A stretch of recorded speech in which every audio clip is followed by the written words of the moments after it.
Können Sie eine deutsche Strategie bezüglich der Ukraine erkennen? Wie sieht die aktuell aus? What is Germany's current strategy on the Ukraine conflict? I don't see any strategy on the part of the Germans. I don't see any strategic thinking, primarily because Germany's not calling the shots here. This crisis isn't a crisis that was created because Germany was seeking to get a specific outcome. It's because the United States was seeking the specific outcome. In fact, Germany had been resisting this outcome for some time under Angela Merkel.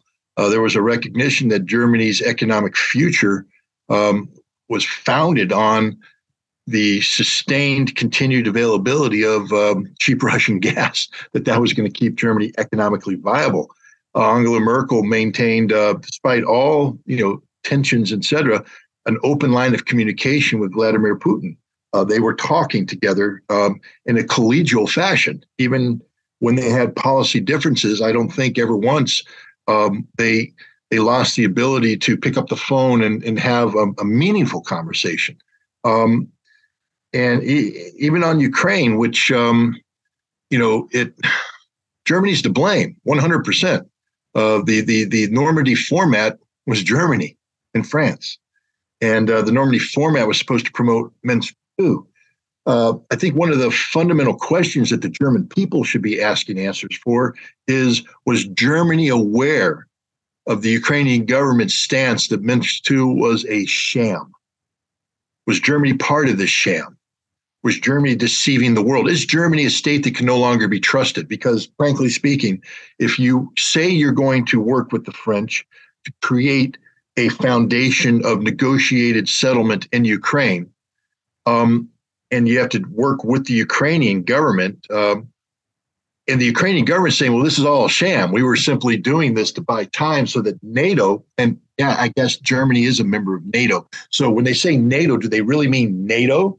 Or do they mean the United States minus Germany?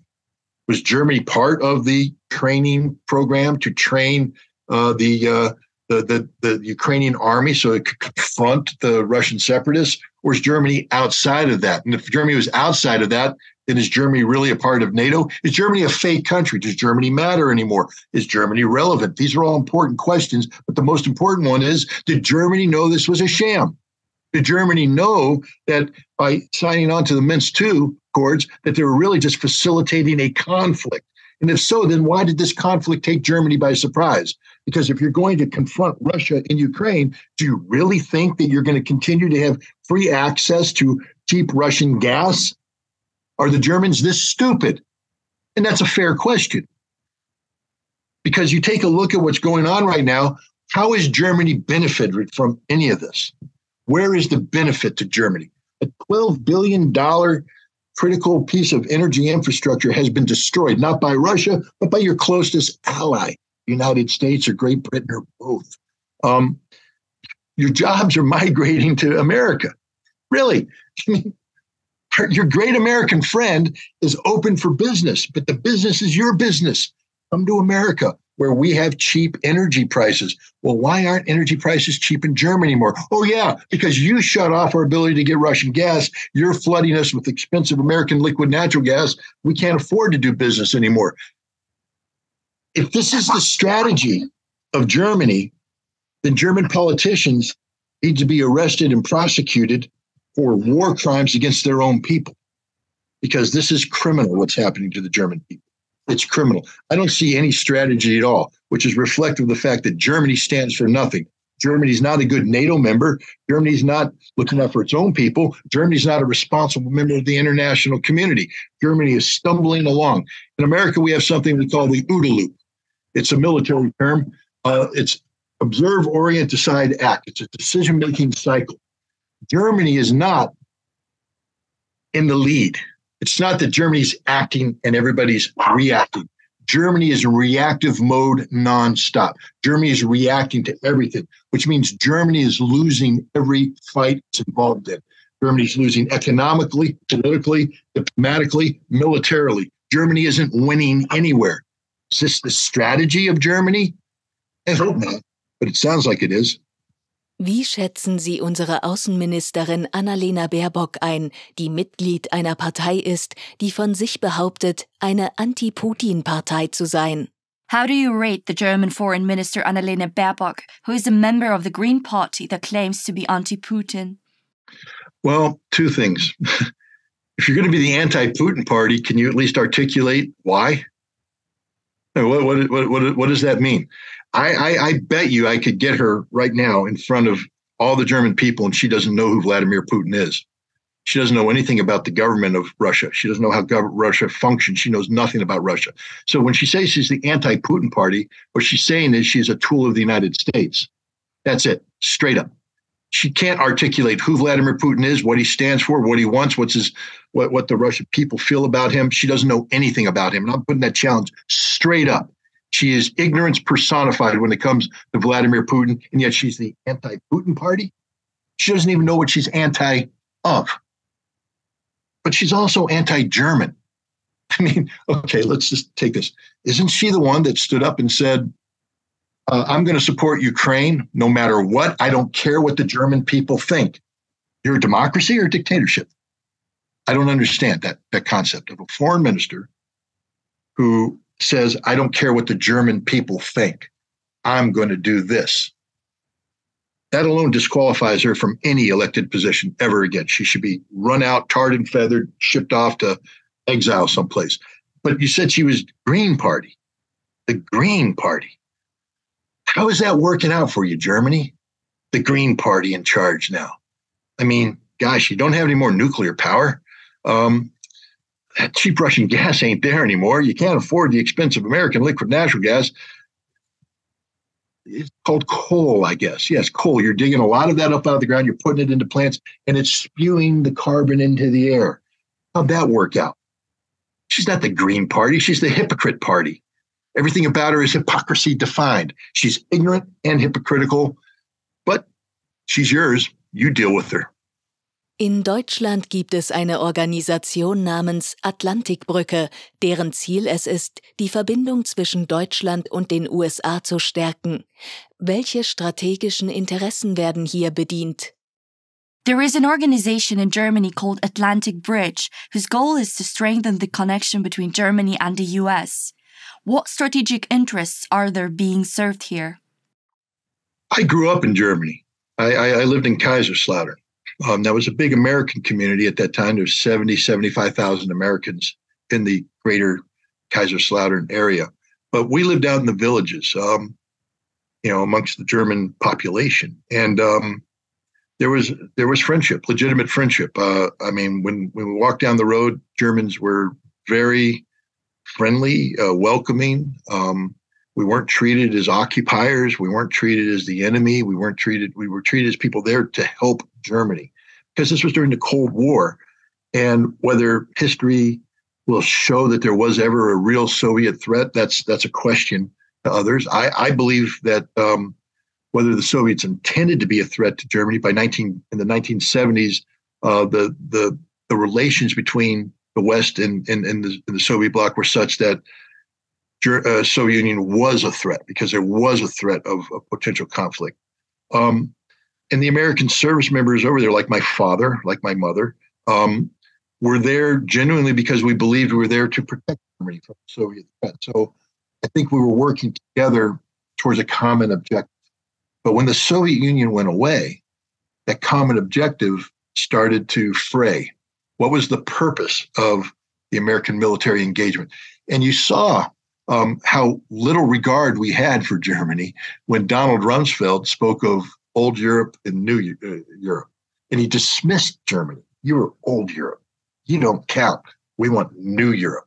And if I were a German, I would have went, wait a minute, what happened to those decades of close friendship, fraternal bond, NATO, Cold War, Soviet threat? Now that the Soviets are gone, Germany just became a lily pad. You remember, that's the concept we talked about it. You were just a geographical point of convenience so that we could take our military through Germany to other places we needed to go to war for. You became a facilitator of American imperial power. That's a one-way relationship, Germany. You get nothing out of that but sorrow. And it's gotten worse now. We use you to create tension with Russia. We use you to create the potential of conflict with Russia. And in the same process, we're robbing you blind economically. We're bankrupting you. So now you're telling me there's an organization that's promoting German-American relationships, come closer to America. Well, you know what they're really saying is you want to take down the German flag and you want to put up the American flag with one more star on it. You want to become the 51st state of the United States of America, but you will never be. All you'll ever be is an American colony. We're never going to make you equal to us. You're always going to be foreigners. The best you could hope for is a colonial relationship between imperial America and colonial Germany. And if that's the relationship Germany wants, then join this organization. Keep going. I mean, still take down the flag because you're going to have to put up the flag of your colonial master. But it will be 50 stars, not 51, because you're not a state. You'll never be a state. You'll always be a subject of an American imperial power. Is that really what Germany wants? Is that the future that Germany wants? I don't think so. But that's what your wonderful foreign minister and your wonderful chancellor and the current government that's selling Germany out, across the board, that appears to be what the direction they're heading. Der Iran steht erneut im Fadenkreuz des Westens, nachdem es nach dem Tod einer jungen Frau in Haft zu Protesten gekommen war. Geht es der Bundesregierung im Iran wirklich um die Wahrnehmung von Menschenrechten? Iran is once again in the crosshairs of the West, following nationwide protests after the death of a young Kurdish woman in custody. Is the German government really concerned with upholding human rights in Iran? What do you think? I always laugh when I hear Europeans and the Americans talk about human rights. We don't care about human rights. We don't care about people. We don't. If we did, we wouldn't be promoting this war in Ukraine. I mean, look at what's happening in Ukraine right now. If you're not crying when you see the women and children lining up for water, when you understand what's happening in the apartments in those buildings that don't have heat, that the elderly, the pensioners who were dependent upon other people coming to help them are dying right now, freezing to death, dying of hunger. They've been abandoned, not just by the Ukrainian government, but by Germany, by the West. We don't care about people. We don't. We're the most hypocritical group of wealthy, ne'er-do-wells that you can imagine. Human rights in Iran, we have never cared about human rights in Iran. Back when we liked Iran, it was ruled by the Shah, and he had a police force called Savak that just lived off of torturing the Iranian people. We've never cared about the people of Iran. We only care about geopolitics. And right now, the theocracy in Tehran is inconvenient to the United States, and therefore, because Germany doesn't have any independence, it's inconvenient to Germany. Germany would be best served by having sound economic relations with Tehran. And believe me, the Iranians would love nothing more than to do meaningful trade with Germany. But because Germany is not an independent player, Germany is nothing more than a proxy, a diplomatic proxy of the United States. It's supporting regime change. This isn't about a tragic story of an Iranian girl losing her life in police custody. We don't know the exact circumstances. The Iranians have their narrative. The West has its narrative. But it's tragic no matter what, if you care about human life. She went to the police custody and she died for whatever reason. But this isn't about that. There may be an element within Iran that, started up in protest, especially amongst women who are not religiously inclined. Because there's a significant element of Iranian women who want to wear the hijab because they believe it conforms with their how they view Islam and Islamic society. But there is a number of women in Iran that don't believe that, who believe that they should be more liberated. They shouldn't have to be constrained by that. And there was a legitimate grassroots uprising. But we in the West never respect. See, if we respected human rights, we'd support that. We'd support the empowerment of women by making sure that their voice was heard by the Iranian government, and that the Iranian government would work with these women to reach an understanding and accommodation so that tragedy never repeated itself, so that an Iranian girl never had to be brought before a morality police for wearing the hijab wrong. That's what we'll be working for. But to do that, we have to respect the Iranian government. We have to respect their authority. We have to respect their legitimacy, and we don't. We want them gone. So what we did is we exploited this moment, this point of political unrest, and we've tried to transform it into a revolution to remove the theocracy from power. And as a result, all those women who wear are worried about the hijab, they're dying. Do we care about human rights? No, we care about death. That's all we do. And now we've promoted the Kurds. And remember, the Kurds, the heart of the Kurds, is what makes the Kurds function as a separatist entity is the United States. We pour money, and it's Germany too. Check your budget, Germany, how much money you're sending over.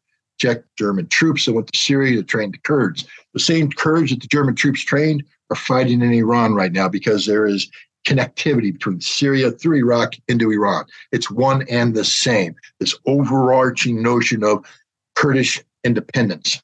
And again, I'm not saying that the Kurds should never be independent, but if you believe in human rights, don't tell me you believe in the violent struggle, because the violent struggle leads to human death. And the death of a human is the ultimate failure of human rights. You have no rights when you're dead. You don't even have the right to be buried. Your body lays out and rots in the open air. There is no right for dignity, nothing. You're just dead. And that's what's happening right now. We've promoted a Kurdish uprising. The Iranians are going to win. People need to understand that. The Iranian government is not going to collapse. They're not going to fall. They're not going to fail. They're going to kill people. They're going to slaughter people. It's going to be brutal and it's going to be ugly. And we'll sit there and say they're violating human rights. Oh my God. We started it. We started it. You cannot light a house on fire, set back, and then criticize the fire department for showing up. Oh, you're not putting the fire out fast enough. You didn't get up to the second floor fast enough. You didn't save that little baby in the far corner. Shame on you. Well, it wouldn't have happened if you hadn't started the fire to begin with. Germany and the United States started the fire. We set Iran on fire. Now we're sitting back blaming the Iranians for the response. Hypocrisy. Pure hypocrisy. In Deutschland kam es zu Protesten gegen die iranische Führung mit aktiver Unterstützung der Mujahedin Khalq, einer sektenähnlichen Organisation unter der Führung der Exil-Iranerin Maryam Rajavi. Wie kommt es, dass in Deutschland keine Einwände gegen derartige Organisationen erhoben werden? In Germany, there were protests against the Iranian government, led by the MEK organization led by exiled Iranian Maryam Rajavi, that has been backed by senior US officials. Why are there no objections against such organizations in Germany? This hypocrisy dates back. I mean, we only have to look at, for instance, at the end of the Second World War. And the reason why I'm bringing this up is because we're talking about Germany. Germany had this phenomena called the Nazi movement. Yeah, there was this guy named Adolf Hitler. He sort of took control of Germany, and Nazis were the political party. And then they carried out sort of horrific policies, especially in Russia, where they murdered millions of Jews, millions of Russians, millions of Poles, millions of everybody. They had an intelligence organization in the East. It was run by a guy named Gehlen, General Gehlen, the Gehlen organization. It wasn't called that then. They had a different term, Intelligence Forces East or something of that nature. And as the German army retreated, Gehlen maintained these cells of pro-German collaborators who stayed behind to provide intelligence and commit sabotage and all this kind of stuff, including amongst an element called the Organization for Ukrainian Nationalism, B for Bandera. There's also an M for a different guy too. But they maintain these links. These are bad people, the Banderists, But I mean, I guess if you're German, they're not bad because they're doing the same thing you do. In fact, they're not as competent as you because they can only kill 100,000 Poles at once. Germany can kill 1 million. But anyway, you have these incompetent, terror cells that you maintain. Then Germany got defeated.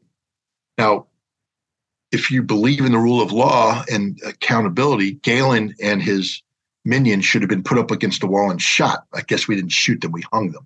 But you put them through Spandau, you give them the trial under Nuremberg, and then you put their necks in a noose and you drop them and they're dead because that's what they deserve for what they did. But no, because they controlled these horrible people, the Banderists. who asked the Poles about Volyn, 110,000 Poles murdered. You know what the Banderas like to do? They learned it from the Germans. Germans are very clever, very efficient. Rather than waste bullets on people, you put them all into a barn and you set it on fire. And then you sit there and you drink as they burn to death. And anyone who comes out, you shoot. You have to use some bullets, but not as many as you want because your German efficiency. Well, that's what the Banderas did under the direction of the Gehlen organization, which is now working for the United States of America.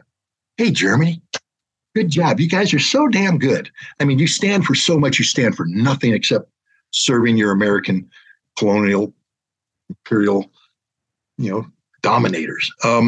But this is the mindset. You see, normally you would say, we can't support Bandera. We can't support an organization because it doesn't stand for what we stand for. And we being the United States, I'm not talking about Nazi Germany. We know what Nazi Germany stood for. The fact that the Germans allowed this to happen is mind-boggling. What does it say about Germany, where you say we can forgive the Gehlen organization because now the murder they're committing is done on behalf of the United States, not Adolf Hitler? It's still murder. And the German people are still underwriting it. There's a problem there. Historians need to look at that. But, apparently we're able to work with these groups as long as they're achieving the strategic outcome. The ends justify the means. And if the ends are to defeat the Soviet Union, we will work with the Banderists. If the ends are to get rid of the theocracy in Iran, we will work with the MEK. If the ends to get rid of Vladimir Putin's Russia, we will work with Azov. We will work with the scum of the earth. The ends to get rid of Bashar al-Assad, we will work with al-Qaeda. Imagine that, being an American, living in New York, having witnessed the Twin Towers go down because of al-Qaeda, mobilized our nation to carry out a global war on terrorism because of the horrific acts of terror committed against us, only to find out that we're working with al-Qaeda because we want to overthrow Bashar al-Assad, who, by the way, helped America after 9/11 bring al-Qaeda to account. We stand for nothing. We stand for nothing. There is no moral compass in America anymore. It's all about power, power, power. And it's American power. So Germany, understand this. As you sell your soul to the devil by supporting the MEK and their operations in Iran, it's not to your benefit. You are corrupting your very soul in service of the United States. And is that really what you want? I mean, I know historically you've done it before. You corrupted your soul to serve Adolf Hitler. And so yeah, I guess it is the German characteristic, right? Is that what we're saying? That Germany is only capable of supporting the most evil forces on the planet? When are the German people going to wake up, stand up and say, that's not who we are? We refuse to be part of this process. And remember, Germany, you're judged not only by what you're doing today, you're judged by your history. You cannot escape your history because your history can never be forgotten. As an American, I will never forget. You may want to forget. I will never forget. And I hope my fellow Americans never forget what you once were.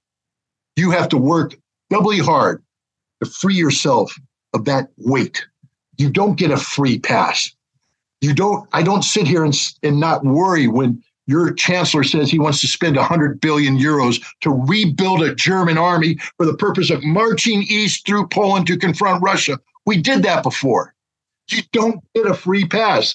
I'm allowed to be concerned. So therefore, when you say, well, we're only supporting the MEK because we believe in human rights in Iran, no. You're supporting the MEK because the German people, the history of supporting evil. And the MEK is evil. If you want to be different, be different. Say no when the United States asks you to embrace something like the MEK to carry out regime change in a nation you don't understand. You don't understand Iran. You don't respect Iran because if you did, you'd respect the fact that it's an Islamic nation, a Shia nation, and the Iranian people have decided that's the direction they want to go.